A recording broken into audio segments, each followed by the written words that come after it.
when you're all done, that way I can promote it too. Yeah, absolutely. For sure. So I'm here with Mr. Max Styles himself, man, huh? Yeah, Yeah. what it is, partner. And it's the Red Ape Island, man. It's a podcast. We just promote a lot of positivity, reminding the people you already winning. You know what I mean? Like just keep doing what you've been doing. Um, just shit like that, man. Affirmations, just reminding ourselves that, we only here because we can keep winning every day. You know what I mean? Just to keep that positive outlook on things. And whatever you like to do it. That's one of the main things about depression. People be depressed and then, hey, have you been doing the shit that you really like to do though? You know what I'm saying? And people don't be doing that because they're trying to fit into what society wants. Yeah, where they feel comfortable how other people look at them. You know what I mean? And fuck I went all through that. the same thing. I went through the same thing. And in fact, the reason why I'm here today is because of some of that. I wrote the book that I told you about that we're gonna get into later. I was miserable in this book. I wasn't able to do the things I wanted to do. So when I found that happy, I wanted to hold on to it. Right. And being happy is so powerful. Now I'm the happiest I've ever been. I give all my money to my ex-wife, but I'm happy. That's it. Hey, happy wife, happy life though, Mac. You know how that goes. My ex-wife, she get all the money. But, it's worth it. It's worth it though. My peace of mind is so worth it. And that's all it's about, man. Because you can't put a price on that, man. You know what I mean? There's no value as far as money when it comes to your peace of mind and you're just finding you and enjoying you. You know what I mean? That's the main part of my podcast too. Like recognizing you and fuck what everybody else think if you be you. Because if you can't be you, who the fuck else gonna be you? I'm right there with you, man. And I promote the same message, just in a different way. Right. And that's why I want to touch in on some of this, because, the island hasn't touched in on this, but we all growing, man. I'm going on 38. I'll be 38 in September. Yeah, my kids are old enough to have sex, so it ain't like it's nothing, to be hiding. So just want to kind of, I guess, open up a door that maybe some people have been scared to knock on, if that makes sense. You know what I mean? Just go ahead, open it up for them, let them know, hey, ain't nothing to be scared of. If this is what you want to know about, this is what you're interested in, live it. You know what I mean? And maybe I can talk to my man Mac and he can give you some insight on kind of the questions you may want to know or, what to expect if you're going to kind of experience or dabble in this lifestyle. You know what I mean? I'm right there with it, man. Anytime you want to throw some questions your way at me or you get some feedback from this and I wish you would have touched on that, don't be scared to hit me back up, man. My whole persona is education and making sure people are happy and able to squeeze in and do the things that they want to do within this lifestyle. So for those that aren't familiar with the term lifestyle, that's a group word that it started as a swinger word, but it's really branched out into people use it as BDSM and polyamorous as well. So it's kind of all encompassing now. So that's what I mean when I say lifestyle. Got you. And you explained to me, but for those that might be curious, I see your logo right behind you, Beyond Lifestyles. So what is that 3 of the B and then the E that looks like an equal sign and all that? What does that symbolize, man? So those 3 that I just mentioned, those are kind of like the foundation or the 3 main pillars in the lifestyle, like I said. So that's where I get the 3 from. And then the equal sign is just equal rights for kink, your lifestyle, LGBTQ plus, whatever it is that you like. We don't yuck your yum there. It's a good place for you to come and educate yourself or ask questions. It should be a good, safe place. And if anybody, there's a lot of people in that mofo. So if anybody doesn't conform to those, they're automatically out because we don't want those people in the group. So don't be afraid to come in there and ask, hey, we get things in there like, hey, my partner's really wanting a 3-way, but I don't know if I'm ready yet. What can I do to prepare myself? Or, just anything like that, anything that you have questions of, this is the place I want you to be able to go and ask those questions and get a mentor and get somebody that can guide you in the right place. Because there's a lot of experience in the group. I've flooded it with professional lifestyle people, mentors like myself that give good sound advice. Okay, so basically, what you're telling me, it's a healthy place for people to ask questions. It's not a place where they're gonna feel embarrassed or made fun of, so to say, or feel uncomfortable about the questions they may ask. So this is a place to where there's almost not a question that you guys haven't heard yet, pretty much. Exactly. Gotcha. Okay. Absolutely. That's the look I'm going for. And then within that group, there's different subgroups that you can home in on and get that answer to your question too. So we have a poly group and a BDSM group in there as well. And then it's broken down any further because I had just so many people that it's hard to network with people in your local area. So then we have chat groups that are in your local area that are that you're able to like talk to somebody close to you. Okay. And are those discreet or are those kind of, how do those chat Nothing, groups work? nothing like any other Facebook chat group. Nothing you put on the internet is ever going to be 100% secure. You know what I'm saying? So be discreet with your photos, stuff that you don't want to put out in the world, just like any internet common sense type stuff. But As long you as you get to know, minding your business yeah, gonna be minded pretty much. you get to know the people in the group. You start to feel more comfortable. We only open it up so often. We don't like flood it with new people all the time. So once every 3-4 months, I might open it back up to get some new blood in there, some circulation. So people start to get to chatting it up and meeting again. But it's a place where you'll start to meet new people and get to know them, and then we'll introduce some people later. Gotcha. Okay, cool. Good to know, man. Good to know. Because I know some people are gonna be curious. They probably just didn't know who to ask, how to ask, where to find that person to ask, where to. Hell, it might be a couple out there that's just looking to do it, but just don't know where to do it. Because Right. I live in a smaller town. I'm here in Oklahoma on a military base here in Lawton. You know what I mean? And it's a smaller town, 3 high schools. It's not. Everybody kind of knows everybody. So like this type of city, if you were into that and you weren't really outgoing with it and for sure about yourself with it, this will be a hard place to kind of start getting into that because you wouldn't. It's kind of one of those cities where everybody knows everybody. If you go to the store, if I know you and somebody I know seeing you at the store, I'm gonna know you went to the store, kind of. I've been there. So I've been in small town. I move around a lot. So I've been in small towns, big towns. I feel you. And to piggyback off what you're saying, man, like everybody starts somewhere. I'm Yeah. not the same swinger or lifestyle person I was 15 years ago. You know what I'm saying? There's things that I do now that I never thought I'd do back then. So Yeah. you just got to kind of get your toes dipped in, meet the right people, and see where it takes you, what you feel comfortable, what you do, what you don't want to do, and then communicate that with your partner. The biggest part about this is communication, and you got to realize there's always going to be somebody that's more ready than the other person. I've seen females more ready than the dudes, or I've seen dudes more ready than the females that were trying to jump in there and And I give can it all imagine fun. that could cause some rift in the relationship. That could cause things like some jealousy or some Jealousy is unsureness. the biggest thing you got to, because society tells you got to be monogamous with everything. Like you gonna settle down with the girl, you're gonna have your white picket fence, and you're gonna go to job, you're gonna have your 9 to 5 every day, and you gonna come home and you're supposed to be happy. I wasn't that dude. I was Right. making money. I had the family. I had everything, but I was miserable. My sex life was miserable. I felt like I was on a hamster wheel, and I fucking hated life. I'd go to work, I'd stay my ass at work, come home, sit in the driveway, and be Mm, like, fuck, I don't want to go inside and deal with this shit. mm. So in Yeah. that turned me into a horrible husband. And Right. I can reflect on that now. And I'm like, yo, I was really bad. If I would have been better, if I'd have been a better husband, if I'd have done dishes, took care of the house, did more with the kids, paid more attention to the bills, if I'd have been better, maybe she would have been better.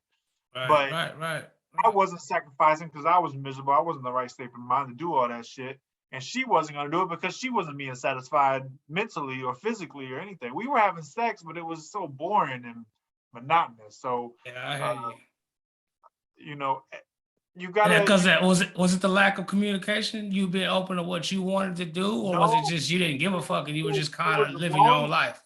It was wrong communication. It was wrong because I'd tell her what I want, but it'd always be a problem. Like, hey, I told her I wanted to be in the lifestyle before I even knew what the word lifestyle was. Hey, I got married when I was 18. And I was like, yo, I want to have sex with other people. I want to engage and have, three ways and meet new people and have fun. She's like, yeah, I want to do that stuff too. That sounds really good. But then when you get in, when it's thrown in your face and I'm Right, bringing right. people over, it's like, nah, I don't like her. I don't like him. They too bougie. They not bougie enough. It So was always something. yeah, with your experience, so when that happens, most of the time, is that when the problem comes in? So like with the partner that doesn't bring in the extras, is normally has something to say. Like if they kind of have that ammo already, right? Like if they're kind of second guessing it and they didn't choose who we're bringing in, is that kind of normally a big problem, or does that fall back into the communication? Obviously, Yeah, it falls back in the communication, but the other beautiful thing, and I'll say beautiful, is that there are no rules and absolutes in this, right? So it's not always going to be a problem, but yes, if I'm the only one constantly bringing somebody over, or I'm constantly looking and searching for somebody on my phone, the other half is gonna start feeling you know left out, or why am I not enough, or why that can't makes he sense. just be satisfied with me, all the things that kind of give me PTSD now, where I hear that shit, is like, oh, red flag, I got to go. Yeah, yeah, yeah. That's what's up. So, I mean, if I could ask, can we start from the beginning? I mean, how long have you been in this lifestyle, man? And what made you want to be such a significant part in it, as far as like mentoring and sharing, and you know what I mean? Like, there's a lot of people. I understand. I'm sure there's a lot of people that indulge in it, but not many people are open enough to like kind of be a mentor like you. Speak about it. Speak about the good things about it and how, like you said, the what not to do's versus what to do. You know what I mean? Like, what really brought you to that? Like, the first part is, and I kind of touched on it, but I've been doing this for 13, 14 years now. And the part that brought me into mentorship was really my writing, and people writing me saying, hey, I really appreciate your book. I fell into this category. I really identified with this character. How did you overcome this? And I'm starting to give all this advice, like, yo, this is what I went through. And that created the group, and that created the following, and then that created the mentorship and me meeting other people that were mentors and saying, hey, I got this, I'd like to bring you in on it. Now we've got, if I don't have the right answer, I feel like it's too deep, I've got the doctors and I've got the people next to me that I can point you to. So that's what kind of brought me into that. The other part of it is this book. The book is called, we've already mentioned a couple of times, but the book is called Sex, Chicken, and Cocoa Butter. Sex, Chicken, and Cocoa Butter is the book. Yeah, and so I find it easiest to just Google it. There's only one Sex, Chicken, and Cocoa Butter. No matter where you put it in at, Right. you're gonna Right. be able to find me. But in writing that, it kind of made me as uh, um, a secondary collateral, I guess, was becoming a mentor out of that, because people reach out to you and say, hey, thank you for writing this. You automatically became one kind of when you wrote the book. You know what I mean? Yeah. And I enjoy the role. I like, because I was so miserable. I don't want people to fall into the same place that I was. Right. I would do anything to avoid somebody sitting in their driveway contemplating. I don't want to go in and see this woman. I don't want to go in and deal with my kids. I don't want to go in and deal with the craziness that I had. I missed the hell out of my kids. You know what I'm saying? But Right. because I'm up north and they're down south now, Right. but I'm so much happier not dealing with the drama that it was. And I'll tell you this, this isn't mentioned until my second book, which is coming out pretty soon. Our divorce wasn't really, it really didn't even end with the lifestyle stuff. It ended because I had orders to Europe. Uh huh. And I said, listen, you can come to Europe with me. We'll start over. We'll bring the kids with us. We'll be a family. we'll forget all this because it was an easy out. We could leave all this shit in the past. Right. All over. I was like, you got to sell the house because I can't afford 3 places to live. I got another house in South Carolina. I got to live in Spain or in Europe, and then we got a house in Florida. I can't do it. Taxes are motherfucker, you know. So she's like, nah, I'm not going there, and I'm not selling the house. I'm like, well, I'm not about to pretend that I'm your husband and pay all your damn bills for 3 more years. Yeah. Ain't gonna happen. So that's pretty much where that went down the toilet then, huh? So she had a girlfriend. So I don't want to say I turned her out, but we both had an open relationship almost. I had a girlfriend, she had a girlfriend. We tried to all come together. It was a beautiful thing for a little while. It didn't really work out in my favor. So she went her way, I went mine. And we tried to do like family day, but we were just kind of like parallel playing on our phones, waiting to go to our girlfriends, waiting to be happy again. Like, did I spend enough time here at home if I can go be happy? Right. Like coming to a work meeting and shit on your day off, like, you know, I feel it. It's some bullshit. So that's what really ended it. Was I had to leave, and she didn't want to come with me. She wanted to keep her little slice of happy, and I wasn't with it. So got you. Okay, yeah. So, man, that's some experience right there, though, to say the least.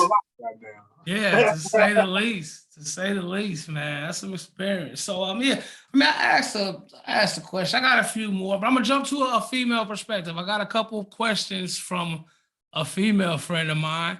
I let her know that I was gonna be talking to you. Let her know what it's about, and I'm trying to get different perspectives out here. You know what I mean? And so one of the questions is, when you meet or / connect in the lifestyle, do you typically know the other participants, or are most times they strangers? It's a really good question. And the answer is it depends.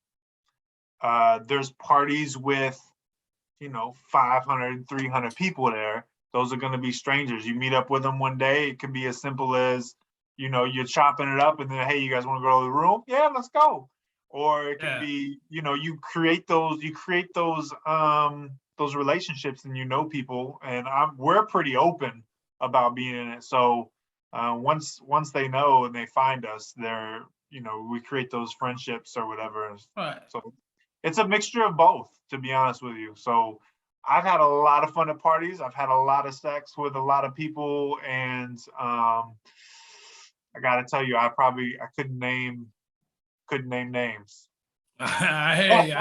Yeah, we don't want to name too many names. I could name names if I wanted to. You know what I mean? So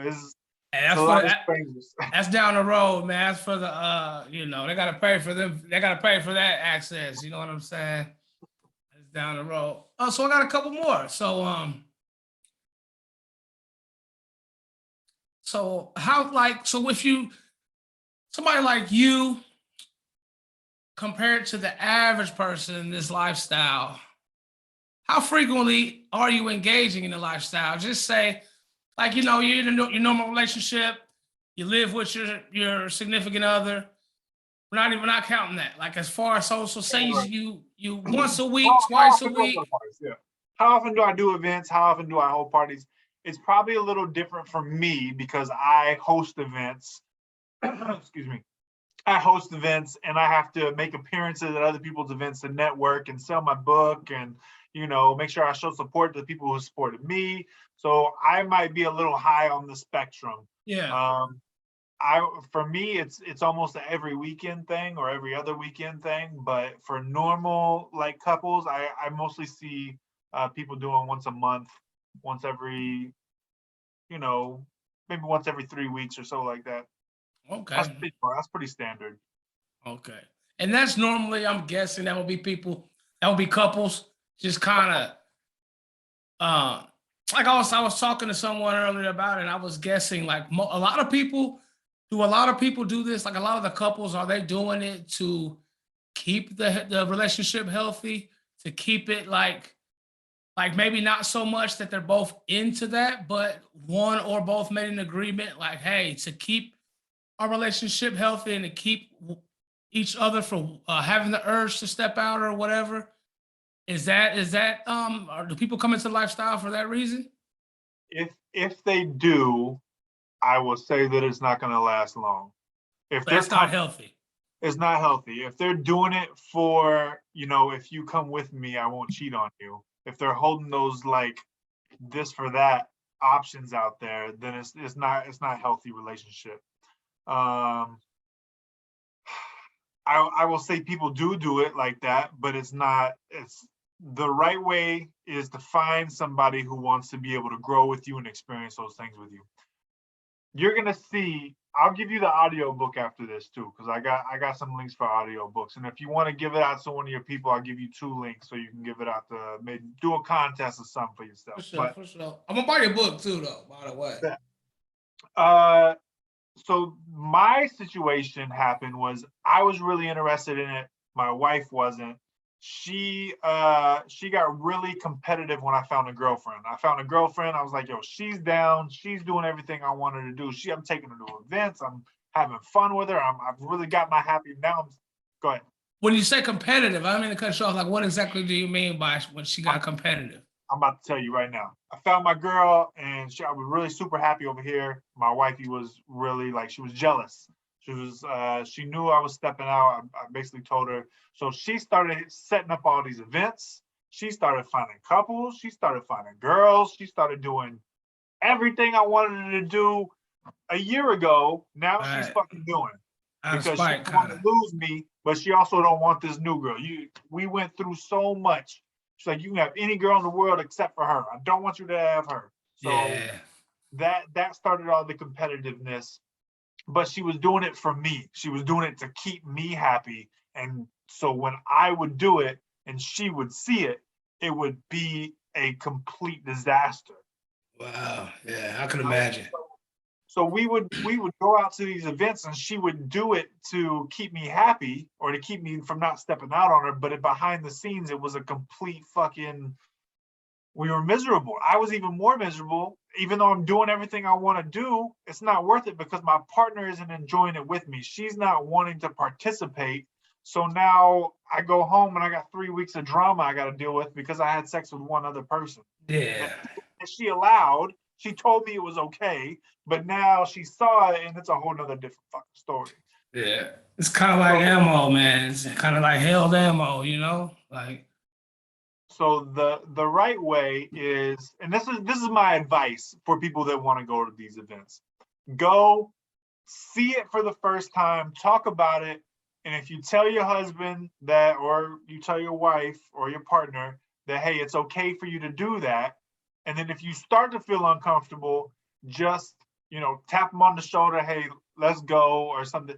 Just leave, talk about what you felt. I know I said it was all right, but I was really uncomfortable when you did X, Y, and Z, or don't hold it against them, right? Just talk about it. Talk about what made you feel uncomfortable. Talk about the whole atmosphere from A to Z, then come back stronger as a couple to another party. There's millions and millions of events out here. When your partner starts to feel uneasy, just go. You don't have to stay there and put your partner through more drama and more problems, and because they're gonna have those mental images, they're gonna have, it's gonna be a whole different thing. Yeah, it's like, so when you say there's different ones, so like quote unquote, there's different levels. There's some that kind of like absolutely are for beginners, and there's some that you wouldn't recommend for people that for the first time and stuff like that. There are different parties. If you go to there's like paid parties, or like we call them almost rent parties. If somebody's throwing a party at their house and they charge you, $50 to $100 to get into their house, they trying to pay a bill or something, right? Those parties normally have more drama because they're not being vetted very carefully. This is kind of like a one come all. As long as you pay no money at the door, you can come in and fucking do your thing. Which has its place. I would say it has its place, especially for the beginners, because they don't know nobody, right? So they come, they pay their money, they meet, they network, they might meet some good people, but the chances of drama being there are more because they are new people there. They're not gonna know their limits or whatever. We've had people fight. We've had, Yeah, they lose. They react the wrong way. They lose it. I can imagine. So there's those. There's normal house parties where it's just some friends getting together, which is most of my events. And then there's there's lifestyle resorts. There's God, So there's I'm sure you guys do like birthday parties and stuff like that. So oh, like, you can't tell me shit on my birthday, bro. yeah, it's stuff like that. As a You birthday, can't I could tell just extravagant, huh?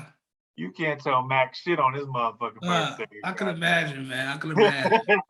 I can imagine. So you guys don't. I mean, parties for pretty much all the event. I mean, New Year's stuff like that. I mean, it's always. So last New Year's, I had a dentist office in Times Square, and we was fucking in the dentist office. We fucked all over the chairs.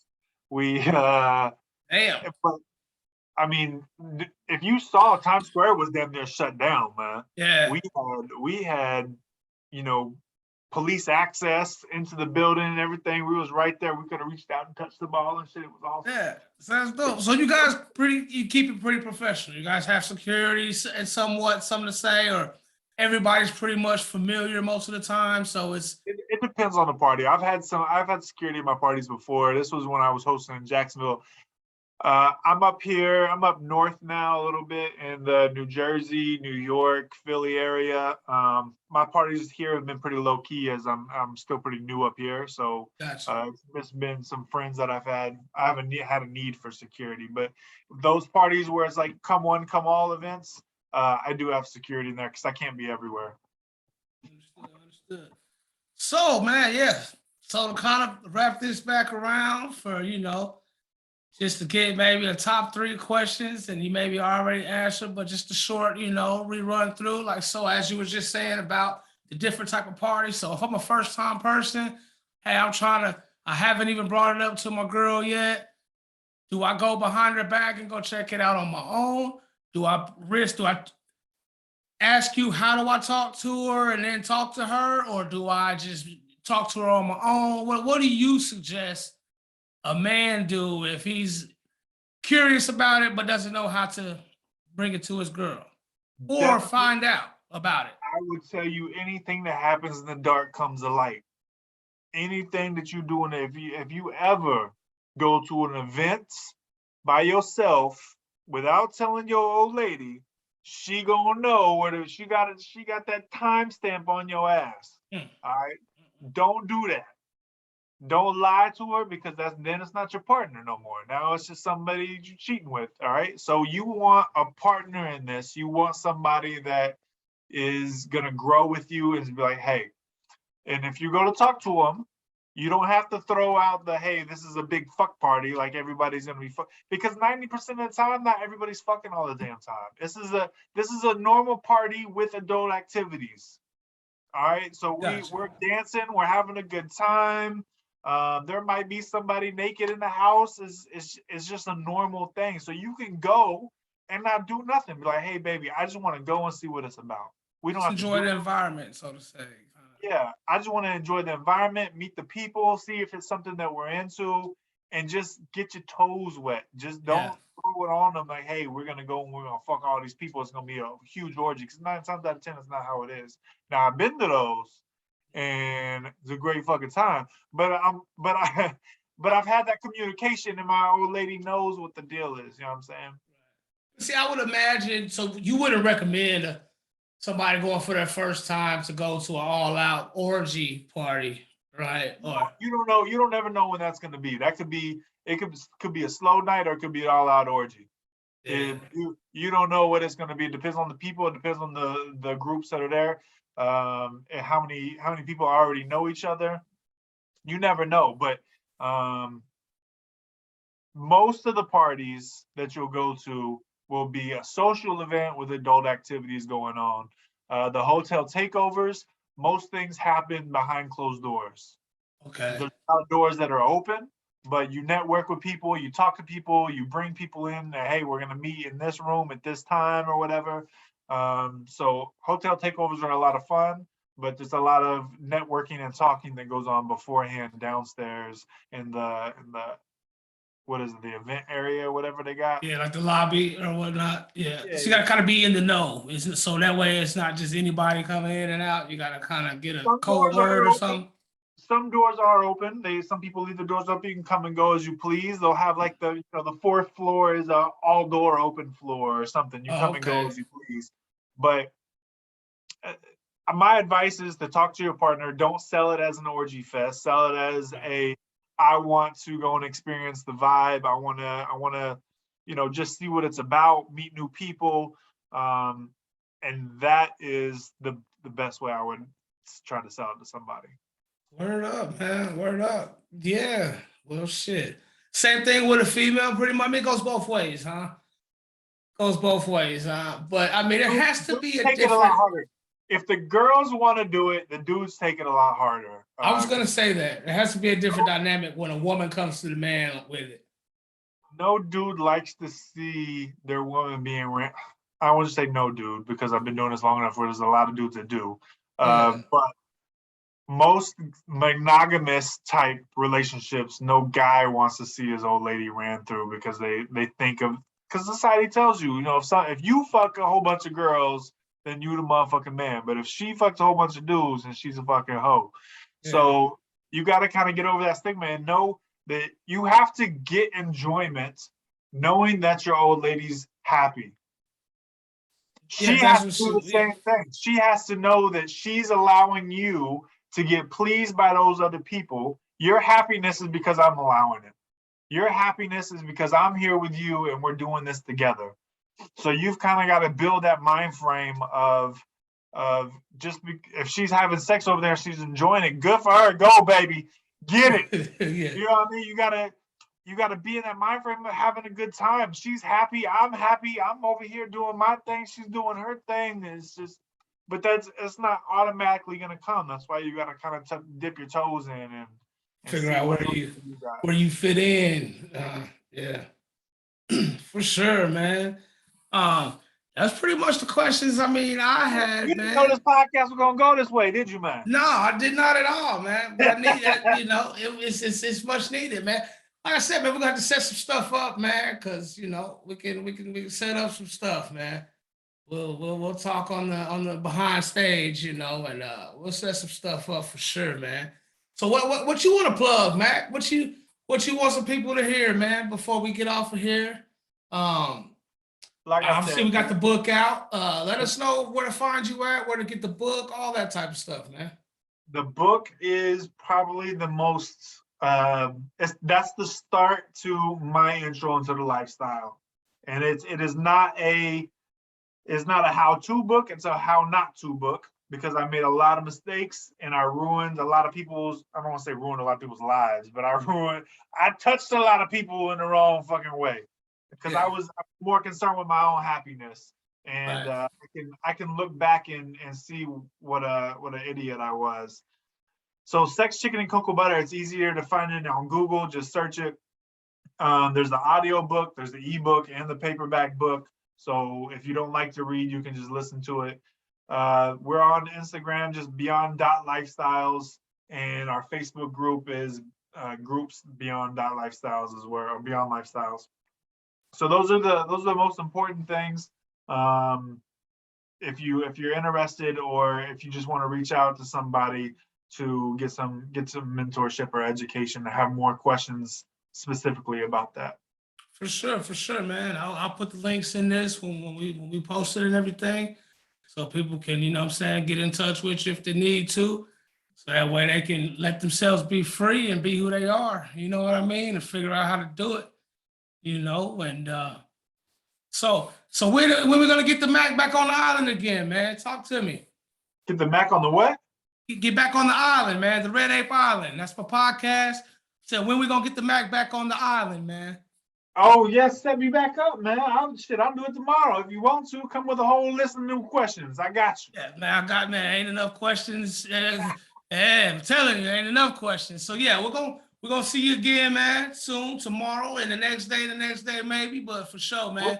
Oh, Beyond Lifestyles and Island, man. We'll fucking our co-hosts. Yeah, absolutely, man. We're gonna get it done. Good talking to you, Mac.